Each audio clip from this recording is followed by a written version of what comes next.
March 15, 1987. 16-year-old Carlos Moreno had been selling cigarettes on the same Medellín corner for 3 years. The skinny kid with the crooked smile who never took dirty money. That's exactly why Pablo Escobar chose him. The white Mercedes pulled up at 4:47 p.m.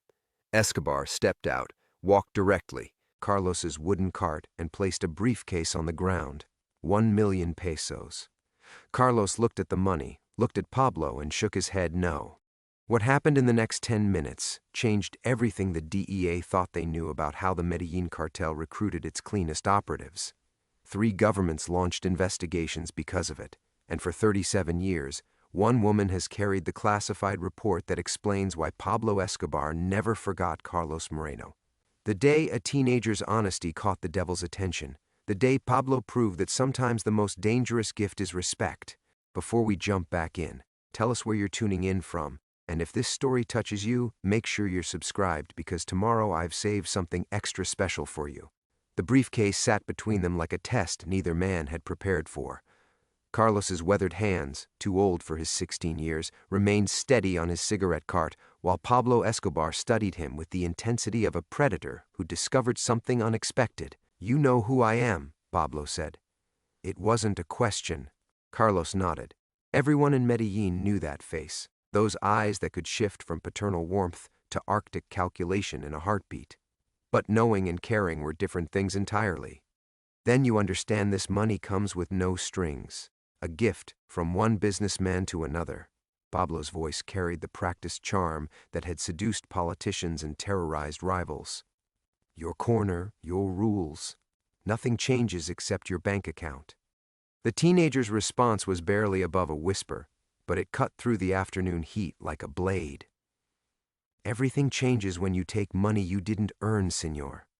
3 blocks away, DEA intelligence analyst Elena Vasquez pressed her headphones tighter against her ears, her pen frozen above the surveillance report. She'd been tracking cartel recruitment patterns for 18 months, documenting how Escobar's organization identified and corrupted promising young assets. But this was different. Moreno's refusing direct payment, she whispered into her radio. Subject appears genuinely disinterested in the offer. Her supervisor's voice crackled back, "Stay on them, Vasquez. This could be theater for our benefit." But Elena knew better. She'd been watching her brother Carlos work this corner since their father died. Seen him turn away smaller bribes from neighborhood dealers who wanted to use his cart as a distribution point. The boy had inherited their mother's stubborn moral compass, along with her green eyes and fierce independence. Back on the street, Pablo reached into his jacket. Elena's breath caught. She'd seen that gesture end lives, but he withdrew only a business card. "Carlos Moreno," Pablo said, testing the name like wine. "You remind me of myself at your age. Proud, principled." He placed the card on the cart between 2 packs of Marlboros. But principle without opportunity is just poverty with better intentions. Carlos didn't touch the card. "My principles aren't for sale, Don Pablo." "No," Pablo agreed. And for the first time since approaching the cart, he smiled. Not the calculated expression he wore for cameras, but something genuine and infinitely more dangerous. "They're not. That's exactly why you're going to work for me." The words hung in the air like smoke. Elena felt ice form in her stomach as she watched her brother's face shift from confusion to understanding to something approaching fear. "I told you—" "You told me you won't take dirty money," Pablo interrupted. "And you won't. Every peso you earn will come from legitimate work. Transportation, communication, simple tasks that require someone people trust." He gestured to the modest crowd that had unconsciously gathered. Customers who'd grown comfortable buying from the honest kid who always gave correct change. Someone clean. Elena saw it then, the trap closing with surgical precision. Pablo wasn't buying Carlos. He was investing in his reputation, his integrity, the very qualities that made him valuable. The cartel didn't need another sicario. They needed a Boy Scout. "Think about it," Pablo said, collecting his briefcase. "The 1 million pesos remained untouched. Your mother's medical bills, your sister's university dreams." Elena's pen snapped in half. Pablo knew about her, about their family struggles, their hopes. I'm offering you the chance to help them without compromising who you are. And if I refuse? Pablo paused at his car door, and for a moment, the mask slipped entirely. What showed underneath was neither cruel nor kind, just absolutely certain of its own power. Carlos, you misunderstand. I'm not asking you to work for me. I'm telling you that you already do. This corner, this neighborhood, the safety that lets you work here without fear. He spread his hands like a benevolent father. That's my gift to you. All I'm asking is that you occasionally return favors. The Mercedes pulled away at 4:57 p.m., leaving Carlos standing over a business card he hadn't touched and a choice that had already been made for him. Elena stared at her broken pen, black ink spreading across her surveillance notes like blood. In her earpiece, her supervisor was requesting a preliminary assessment, asking if the approach had been successful. She knew she should report what she'd witnessed. The masterful manipulation, the way Escobar had transformed Carlos's greatest strength into his most exploitable weakness. But as she watched her brother finally pick up the business card with trembling fingers, Elena Vasquez made the first of many decisions that would haunt her for the next 37 years. She lied to her government, filed a report that downplayed the interaction's significance, and told herself she could protect her brother from a distance. She was wrong about everything except the part that mattered most. Pablo Escobar never forgot Carlos Moreno. He was just getting started with him. Introduction. 23 years later, Elena Vasquez still broke her pens. She discovered the mangled bic in her hand during third period AP history, black ink spreading across her lesson notes about the fall of the Berlin Wall. Her students hadn't noticed. They were too absorbed in their phones beneath their desks, stealing glances at Instagram stories while she lectured about freedom and walls and the weight of choices that echo across decades. Miss the Fifth, you okay? Javier Mendez, front row, always attentive. His grandmother had fled Guatemala in the 80s.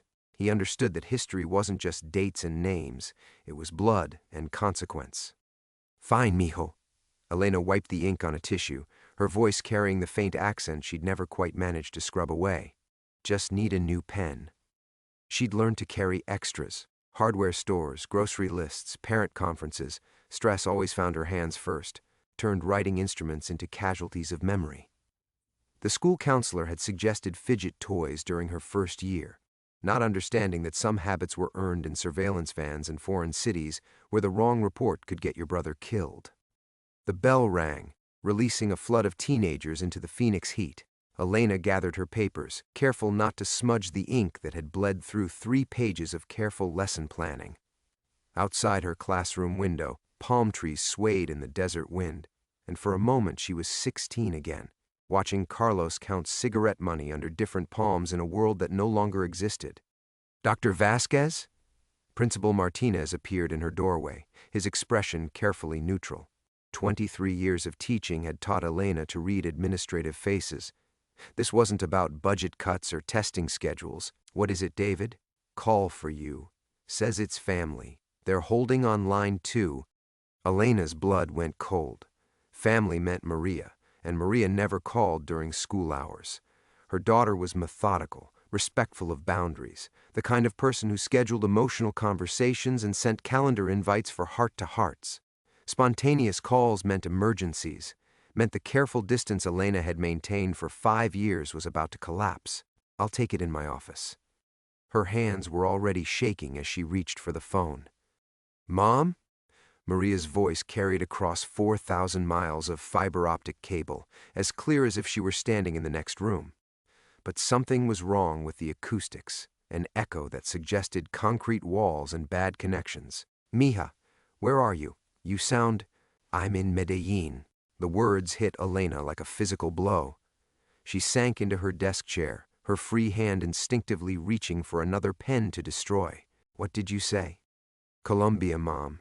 I'm making a documentary about our family, about Abuelo Carlos. Maria's voice carried an excitement Elena remembered from childhood, when her daughter would burst through the front door with scraped knees and amazing stories about playground adventures. I found records, Mom. Immigration documents, old newspaper articles. Did you know he was some kind of local hero? There's this whole story about him refusing money from Maria. Elena's voice cut through her daughter's enthusiasm like a blade. You need to come home. Now. Mom, I just got here. The research is incredible. There's this historian, Professor Ramirez, who says Carlos was part of something bigger, something the government covered up. The connection crackled, but Elena could hear her daughter's determination clearly enough. That Vasquez stubbornness, passed down like genetic code. I found his corner, Mom, the cigarette cart. People still remember him. Elena closed her eyes, seeing Carlos as she'd last watched him through telephoto lenses and surveillance equipment. 16 years old, honest as sunrise, holding Pablo Escobar's business card like it might explode in his hands, which, in the end, it had. Listen to me very carefully. Elena's voice dropped to the tone she'd used in briefing rooms and crisis situations, when lives hung on precise language. You cannot trust anyone there. You cannot ask questions about Carlos. And you absolutely cannot dig into government records. Jesus, Mom, what's wrong with you? It's just family history. It's not like Carlos was some kind of criminal. But that was exactly what he'd become. What Pablo Escobar had made him become. Step by careful step. Favor by innocent favor. Until Carlos Moreno was washing cartel money through cigarette distribution networks and telling himself he was still the honest kid who gave correct change. Maria, please. Elena hated the pleading in her own voice, the way fear made her sound like a stranger to her own daughter. Just come home. We'll talk about the family when you get back. I'm not coming home, Mom. Not until I understand why you've spent my entire life lying to me about where we come from. The line went dead, leaving Elena staring at a broken pen and the ghost of choices she'd made in another life, in another country, when she'd believed silence could protect the people she loved. Through her office window, Phoenix stretched toward mountains that looked nothing like the Andes. But geography couldn't change the simple truth that had followed her across 2 decades and 2 continents. Some mistakes don't stay buried, no matter how deep you dig the grave. Elena sat frozen in her desk chair for exactly 93 seconds. She knew because she counted, a habit from surveillance work where time measured the space between breathing and dying. The dial tone hummed against her ear like a funeral dirge. She was reaching for her cell phone to call Maria back when the classroom door opened without a knock. Dr. Vasquez? A woman's voice, unfamiliar but carrying an accent Elena recognized like a scar. Colombian. Coastal, probably Cartagena, softened by years abroad. I apologize for the intrusion. Elena turned slowly, her training kicking in before conscious thought. Mid-50s, expensively dressed but not flashy, hands visible, no obvious threat. But the way she held herself, balanced on the balls of her feet, eyes already cataloging exit routes, marked her as someone who understood violence professionally. School hours are over. Elena kept her voice level, bureaucratic. If you need to speak with me, please schedule an appointment through the office. My name is Isabella Santos. The woman stepped fully into the classroom and closed the door behind her. Not aggressive, but definite. Though I believe you knew me as Isabella Herrera when we worked together in Medellín. I was Pablo's accountant. The world tilted sideways. Elena gripped the edge of her desk, feeling 23 years of carefully constructed identity crack like old paint. Isabella Herrera had been a ghost story, a legend whispered in DEA briefings, the woman who managed Escobar's money, who knew every account and transaction and buried secret. She'd supposedly died in a car bombing in 1991. I don't know what you're talking about. But Elena's hands betrayed her, reaching instinctively for a pen that wasn't there. Isabella smiled, and it wasn't cruel. If anything, it carried a sadness that Elena recognized in her own mirror.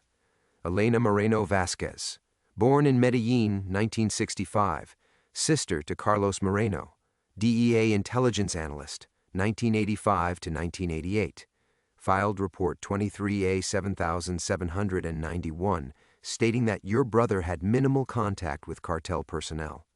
She paused, studying Elena's face. We both know that wasn't true. What do you want? Elena's voice came out as a whisper. The same thing you do, to keep our children safe. Isabella moved to the window, her gaze following the sight lines Elena had unconsciously memorized. Parking lot, main road, potential surveillance positions. My daughter Sophia is traveling with your Maria. They're researching a documentary together about the heroes of Medellín. Elena's blood turned to ice water. That's impossible. Maria is traveling alone.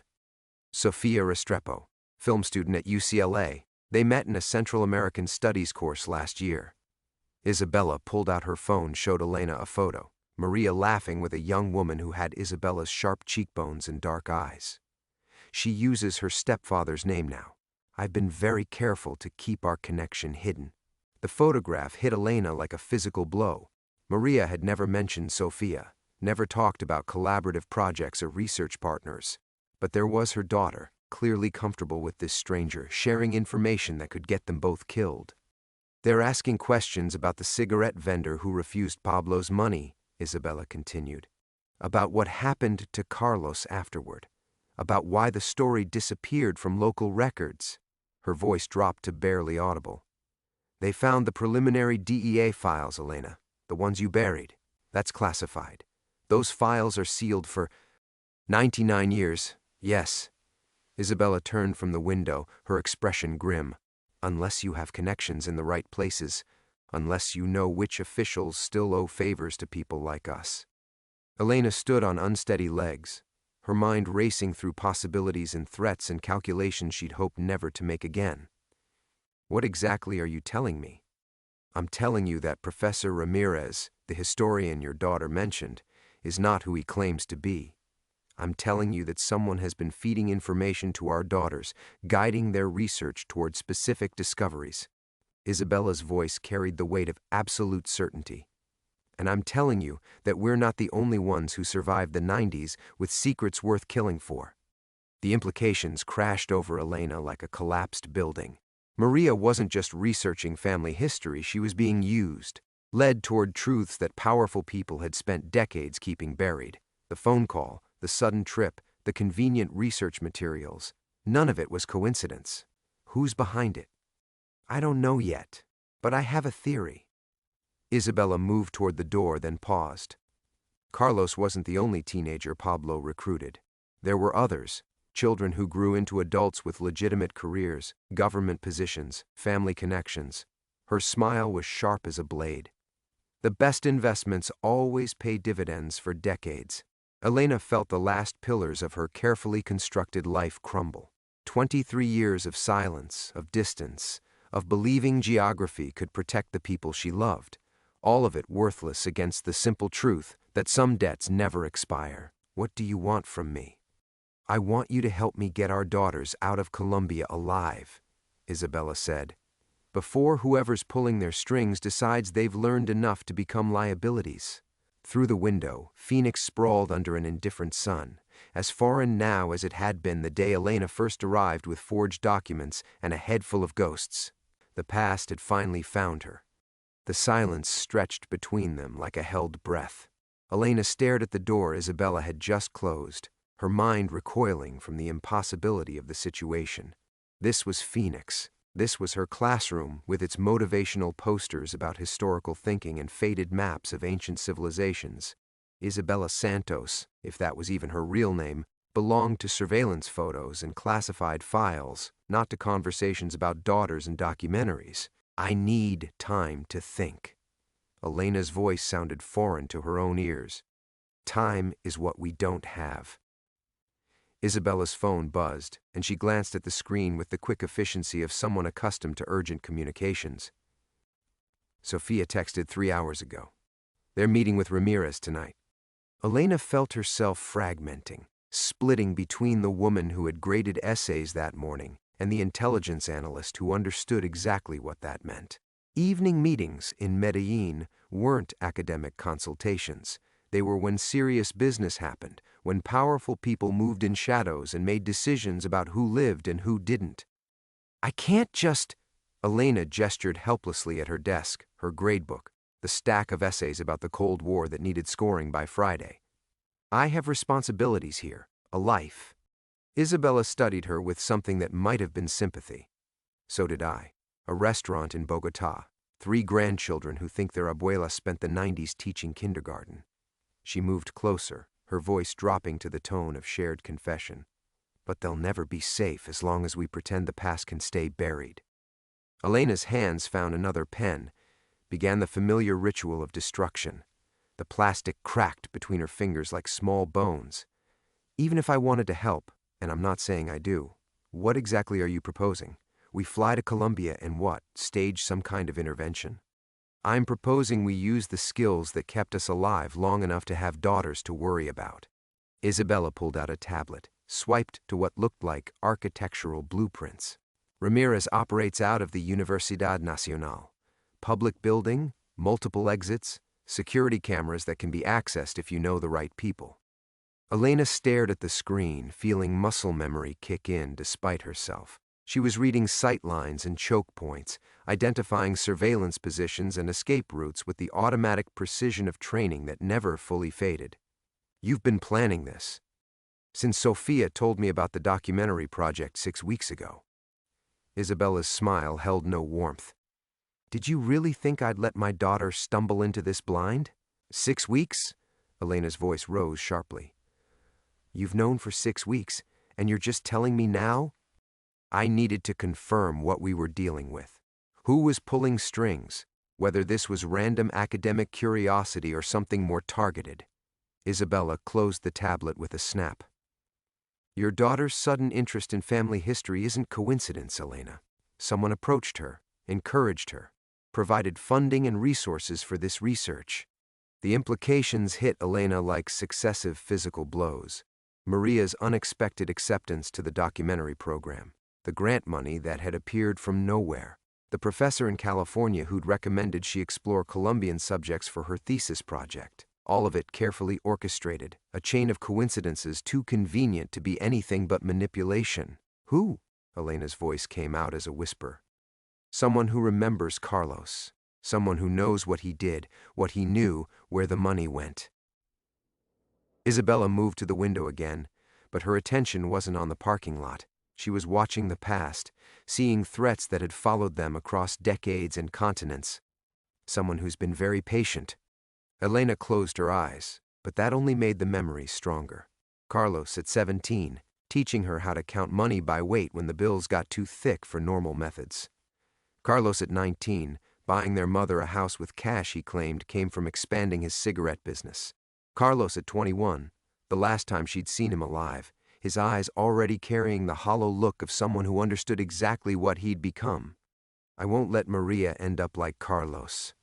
The words escaped before Elena could stop them, carrying 23 years of guilt and determination. Then help me. Isabella turned from the window, her expression fierce. Because sitting in Phoenix grading papers won't keep her safe. The people we're dealing with don't respect geography or good intentions or the fact that we've spent decades trying to forget. Elena's phone buzzed with a text message. Her hands shook as she read it. Mom, Professor Ramirez has amazing archives. Found photo of Carlos with government officials. Looks like he was more important than anyone told you. We'll call tomorrow. Love you. The photograph attachment loaded slowly, but Elena didn't need to see it clearly. She knew which photo it would be. Carlos shaking hands with the mayor of Medellín at a community event, both of them smiling while Pablo's money flowed through municipal accounts like poison in clean water. How long, Elena asked quietly, before they realize what they've found? Isabella's smile was sharp as broken glass. They already have. The photograph disappeared from Elena's screen as quickly as it had loaded, leaving only a gray square and an error message about corrupted files. But the damage was done. Someone had wanted her to see Carlos with those officials, wanted her to understand that Maria was being led toward discoveries that would unravel everything. Remote access, Isabella said, noting Elena's confusion. They're monitoring communications now, which means we're running out of time faster than I calculated. Elena stared at her phone, feeling the last threads of normal life snapping one by one. The woman who had planned weekend grocery trips and worried about standardized test scores was dissolving, replaced by someone she'd tried to bury in Phoenix desert heat and classroom routine. The mayor in that photo, Elena said slowly. Vicente Cardona. Dead, 18 months after it was taken. Car accident on the autopista. Isabella's voice carried professional detachment. Very convenient timing considering the investigation into municipal contracts was heating up. Elena remembered Vicente. Carlos had brought him to their mother's house once, a nervous little man who sweated through expensive suits and called their mother Dona with exaggerated respect. He'd eaten her sancocho and complimented her garden while Pablo's money flowed through his office like a hidden river, financing everything from school construction to police equipment. Carlos trusted him, Elena whispered. He thought they were building something legitimate. Your brother trusted everyone. That's what made him so useful. Isabella moved away from the window, her expression softening slightly. Pablo didn't recruit cynics, Elena. He found idealists and corrupted them slowly, favor by favor, compromise by compromise. By the time they understood what they'd become, they were too deep to surface. The truth of it hit Elena like a physical blow. She'd spent 23 years believing Carlos had been seduced by money, by the glamour of cartel life. But that hadn't been Pablo's genius at all. He'd found a teenage boy who gave correct change and turned him into someone who believed washing drug money was community service. Elena's hands moved automatically to her desk drawer, finding the small silver cross their mother had given her before leaving Colombia.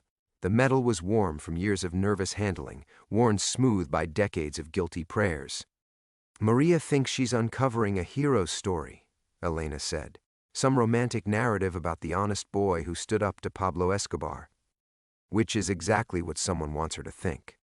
Isabella pulled out her own phone, showed Elena a series of text messages. Sophia's been documenting everything. Their meetings, their research, their discoveries. Someone's been very interested in their progress. The messages made Elena's blood run cold. Detailed questions about specific documents, requests for photographs of particular records, suggestions for new research directions that led deeper into Carlos's involvement with municipal finances. Whoever was behind this wasn't just using their daughters, they were directing them like pieces on a chessboard. This Professor Ramirez, Elena said. How long has he been at the university? That's the interesting question. Isabella's smile held no warmth. According to official records, 15 years. Impeccable credentials, published research, tenure track.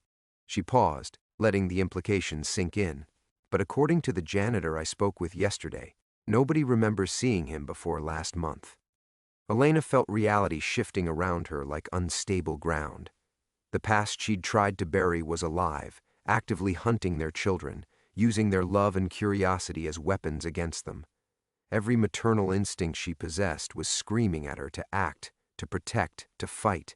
But the analyst in her knew that rushing into action without understanding the full scope of the threat would only make things worse. What do you think they want? Elena asked. Really want? Information Carlos never gave them. Account numbers, transaction records, the location of certain investments. Isabella's voice dropped to barely audible. Your brother was very careful with his record keeping. Pablo appreciated that about him right up until the end. Elena closed her eyes, remembering the last conversation she'd had with Carlos. He'd called her DEA office from a payphone, speaking in careful code about packages he'd hidden, about insurance against people who made promises they couldn't keep. She'd thought he was being paranoid, seeing threats that existed only in his guilty conscience. Now she understood he'd been trying to survive. The records are still out there, Elena said. It wasn't a question. Hidden somewhere only Carlos knew, and possibly shared with the one person he trusted most. Isabella's gaze was steady, implacable. His sister in American intelligence who had access to secure storage and the skills to keep secrets buried. Elena felt the weight of 23 years of silence pressing down on her like water, drowning out the comfortable fiction she'd built around her life in Phoenix. Carlos had trusted her with something more than just his death. He trusted her with evidence that could destroy people who were still alive, still powerful, still dangerous. How long, Elena asked quietly, before they decide Maria knows enough to be a problem? Isabella's expression was answer enough. Too soon. Maybe already. Elena's mind raced backward through 23 years of carefully constructed lies, landing on the memory that had haunted her dreams. Carlos calling her DEA office that final time, his voice tight with fear as he spoke about packages and insurance. She dismissed his paranoia, hung up in frustration, told herself he was finally facing the consequences of choices she couldn't save him from. But now, staring at Isabella's knowing expression, A different truth crystallized. Carlos hadn't been paranoid. He'd been desperate, and he hadn't just hidden records. He'd given them to her. "The storage unit," Elena whispered, the words scraping her throat raw. "In Tempe. I thought it was just, I never looked. 23 years and I never looked." Isabella went very still. "What storage unit?" "Carlos sent me a key before he died. Said it was for family documents, if anything happened to him." Elena's hands were shaking now, pen fragments scattered across her desk like tiny bones. "I paid the rental fees automatically, told myself I was preserving family history, but I was really just, I couldn't face opening it, couldn't face finding out what he'd become." The silence stretched between them until Isabella spoke, her voice carrying a new edge. "Elena, what exactly did your DEA report say about Carlos's activities?" "That he had minimal cartel contact, that his business was legitimate cigarette sales, that he posed no intelligence value." Elena felt 23 years of justified distance crumbling into ash. It wasn't true, but it protected him. Protected our mother. "I thought if I buried the real extent of his involvement, if I made him invisible in the files—" "You made him bulletproof," Isabella finished, and her tone held something Elena had never expected to hear, admiration. "Jesus Christ, Elena, you didn't just hide evidence. You created a ghost." Elena stared at her, not understanding. "Think about it," Isabella pressed. "If Carlos Moreno officially had minimal cartel contact, if the DEA determined he wasn't worth investigating, then anything he knew, anything he recorded, any accounts he managed, all of it disappeared from the official record. No follow-up investigations, no asset seizures, no one looking for hidden money because according to the United States government, there was no money to find." The revelation hit Elena like a collapsing wall. She hadn't just protected Carlos, she'd protected his secrets. For 23 years, some of Pablo's most sensitive financial records had been sitting in a climate-controlled storage unit in Arizona, invisible to law enforcement because she'd made sure they would never think to look. "Oh God," Elena breathed. "How much money are we talking about?" Based on Carlos's municipal contracts alone, 50 million, minimum. But if he was handling Pablo's legitimate business fronts, his real estate investments— Isabella's voice trailed off. "Elena, your brother might have been the only person who knew where Pablo hid the money that was never recovered." Elena's phone buzzed with another text from Maria. "Found something amazing. Carlos wasn't just a vendor. He was some kind of community development coordinator. Professor Ramirez says there might be surviving records of his projects. Isn't this incredible?" The words blurred as Elena read them, her maternal terror crystallizing into absolute clarity. Someone knew about the storage unit. Someone had traced the paper trail from Carlos to his sister to Phoenix, and they were using Maria to pressure her into revealing its location. "They don't just want the money," Elena said, her voice hollow with understanding. "They want legitimacy. Clean sources for dirty funds that have been aging for decades." Isabella nodded grimly. "Statute of limitations expires. Accounts become legitimate assets. And anyone who could prove otherwise is either dead or," she gestured at Elena, "convinced they're protecting their children by staying silent." Elena stood abruptly, her chair rolling back to hit the wall with a sharp crack. Every instinct she possessed was screaming warnings about manipulation and patience and enemies who planned operations across decades. But underneath the fear was something else. Rage. "Professor Ramirez," Elena said quietly. "He's not trying to uncover the truth about Carlos. He's trying to use Maria to get to me. And now that you understand that," Isabella replied, "we can stop playing defense and start fighting back." Elena looked out her classroom window at the Phoenix afternoon, seeing it clearly for perhaps the first time in 23 years. Not a refuge from her past, but a carefully chosen base of operations. Not a new life, but a long-term assignment that was finally coming to an end. "There's something else," Elena said, turning back to Isabella. "Something I never told anyone, not even in the classified files." Isabella waited. "Carlos didn't just hide financial records," Elena whispered. "He recorded everything. Names, meetings, transactions, government connections. He was building a case, collecting evidence to trade for protection." She met Isabella's eyes. And the last thing he told me was that Pablo never knew. The silence that followed was complete, broken only by the distant sound of students in the hallway, oblivious to the fact that their history teacher was about to make some history of her own. The weight of Elena's revelation hung in the air like smoke from a distant fire. Isabella's eyes had gone sharp, calculating, the way they'd looked during briefings when new intelligence shifted the entire operational landscape. If Pablo never knew Carlos was recording, Isabella said slowly, then everyone who survived him believes those records were destroyed when your brother died. Elena nodded, her throat tight. Carlos was terrified Pablo would find out. He said it would mean death for our entire family, not just him, but our mother, me, anyone who shared his name. She touched the cross at her throat, remembering her brother's hands shaking as he'd pressed the storage unit key into her palm. He made me promise to never tell anyone, not even my handlers at DEA. But you're telling me now, because my daughter is walking into the same trap that killed him. Elena's voice cracked with 23 years of suppressed grief. And because I finally understand that silence isn't protection, it's just another kind of weapon being used against us. Isabella moved to Elena's desk, her fingers drumming against the wood in a pattern Elena recognized from their shared past. It was the rhythm Isabella used when she was processing multiple scenarios, calculating risks and outcomes with the cold precision that had made her one of DEA's best operational planners. The recordings, Isabella said. Audio? Video? Both. Carlos was obsessive about documentation. He said if he was going to be involved with these people, he wanted evidence of every conversation, every transaction. Elena's memory conjured images of her brother's nervous energy, the way he'd fidgeted with electronic equipment whenever she visited. He hid cameras in his office, wore recording devices to meetings, called it his life insurance policy. Jesus.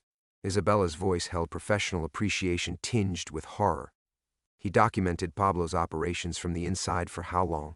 3 years. Elena felt the numbers like physical blows. From when he was 19 until the end. Isabella was quiet for a long moment, staring out at the Phoenix skyline where heat waves made the distant mountains shimmer like mirages. When she spoke again, her voice carried the weight of hard-earned experience. Elena, do you understand what you're describing? 3 years of recorded evidence from Pablo's inner circle. Names, faces, financial structures, government connections. She turned back, her expression grave. That's not just money we're talking about. That's a complete organizational chart of one of history's most powerful criminal enterprises. Elena felt her world tilting again, the comfortable fiction of her teaching life dissolving into something far more dangerous and consequential. You think that's why they're using our daughters? Not just for the money, but for the intelligence? I think whoever's behind this understands exactly what Carlos documented and what it would be worth to certain interested parties. Isabella's smile was razor thin. Government agencies rival cartels, legitimate businesses trying to hide their historical connections.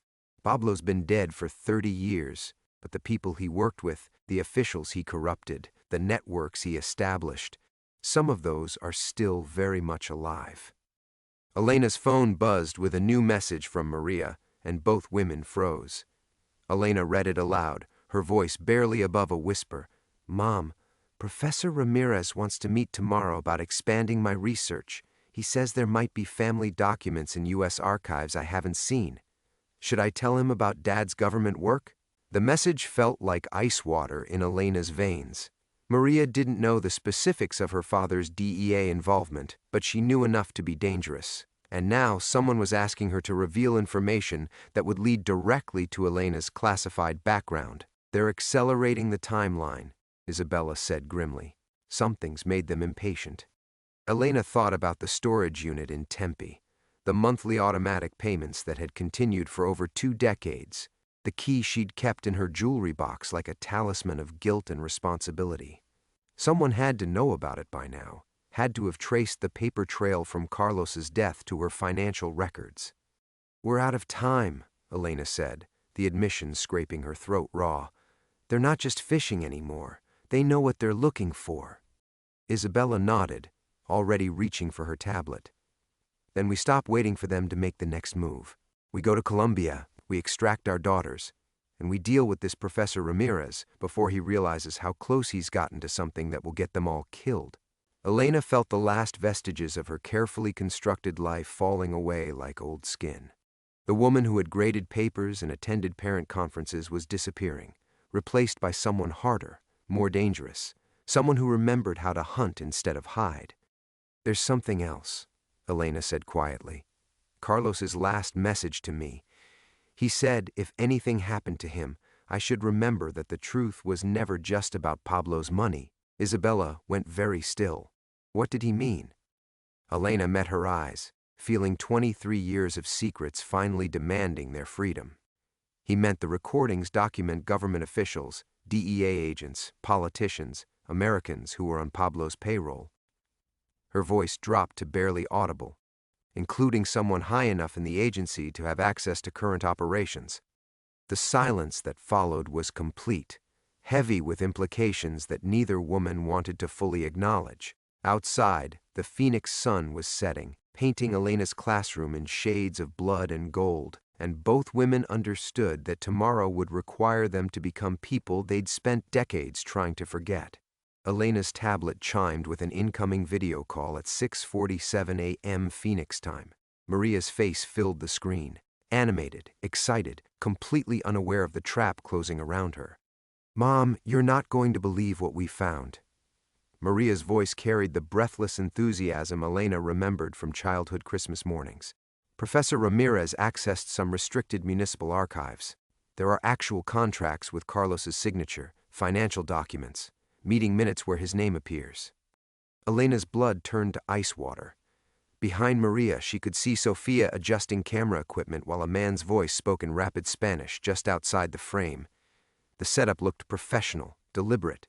Nothing like the casual research calls Maria had been making for weeks. "Mija, where exactly are you?" Elena kept her voice steady, but Isabella caught the tremor and moved closer to the screen. "The University Archive Building. Professor Ramirez arranged special access because some of these documents are still classified under Colombian national security provisions."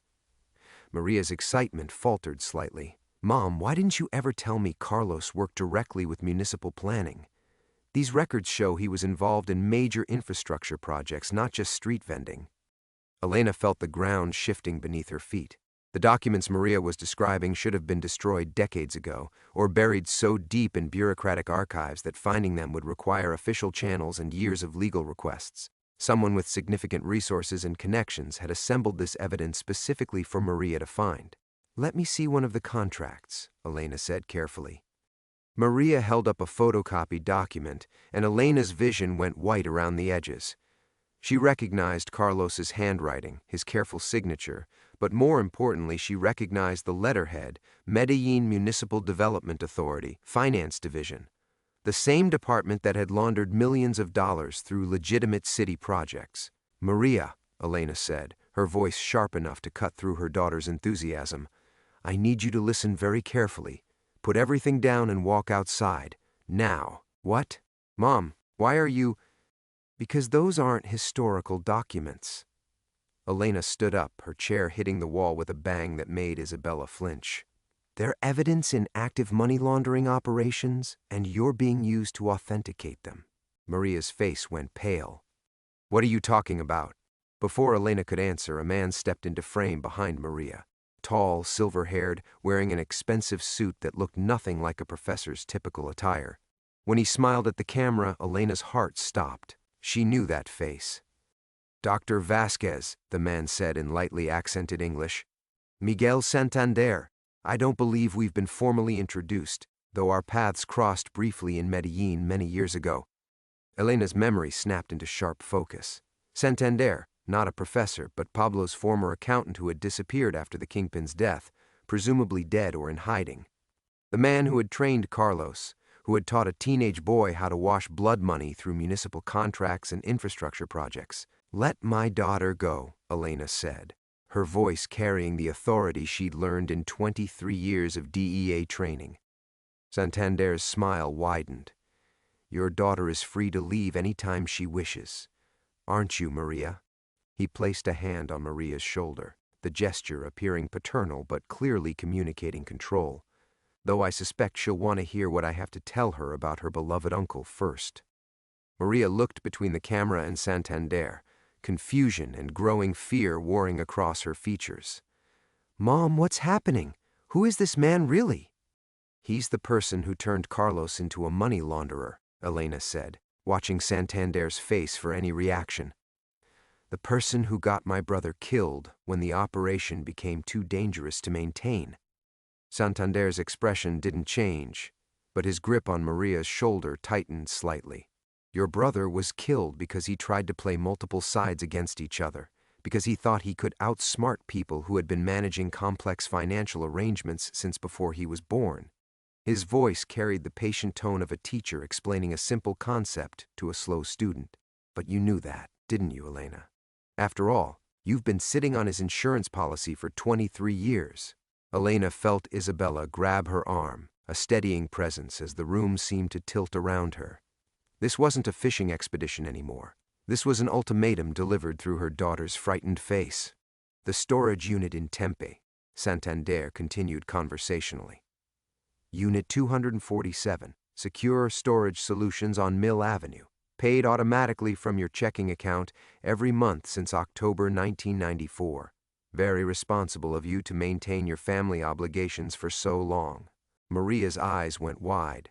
"Mom, what storage unit? What's he talking about?" Elena looked into her daughter's face, so trusting, so completely unprepared for the truth about their family, and felt 23 years of protective silence finally shatter like glass. "He's talking about the evidence that's going to get us all killed," Elena said quietly. "Unless I give him exactly what he wants." The video call ended in a burst of static, leaving Elena staring at her own reflection in the blank screen. The silence stretched until Isabella's phone buzzed with a text message containing only an address in Medellín and a time 6 p.m. today. 12 hours, Isabella said quietly. Elena nodded, already moving toward her desk drawer where she kept her passport and the storage unit key she'd carried for 23 years. Her hands moved with mechanical precision, muscle memory from a life she'd thought was buried taking over from the paralyzed terror of the last few minutes. "Elena," Isabella's voice was gentle but firm, "we can't do this alone. We can't involve anyone else either." Elena looked up from her preparations. "You heard him. He knows about the storage unit, about my financial records, probably about you being here. How many people do you think are still alive who could have provided that information?" The implication hung between them like a blade. Someone inside their former agency had been feeding information to Santander for years, perhaps decades. Someone who had access to Elena's current life, her banking records, her daughter's travel plans. Isabella was quiet for a long moment, then reached into her purse and withdrew a small silver key identical to Elena's own. "Storage unit 248, she said, "right next to yours. I've been paying for it since 1995. Elena stared at her. "You knew?"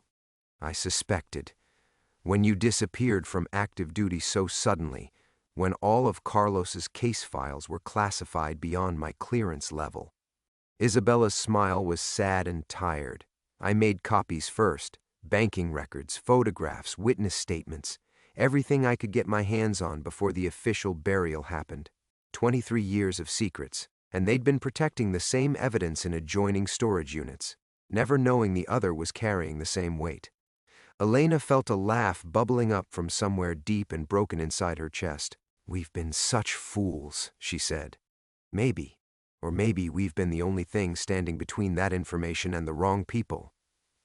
Isabella stood, shouldering her purse with the purposeful movement of someone making a final decision. "Either way, it ends today." The flight to Medellín left Phoenix at 2 p.m., giving them barely enough time to retrieve their evidence and make connections through Mexico City.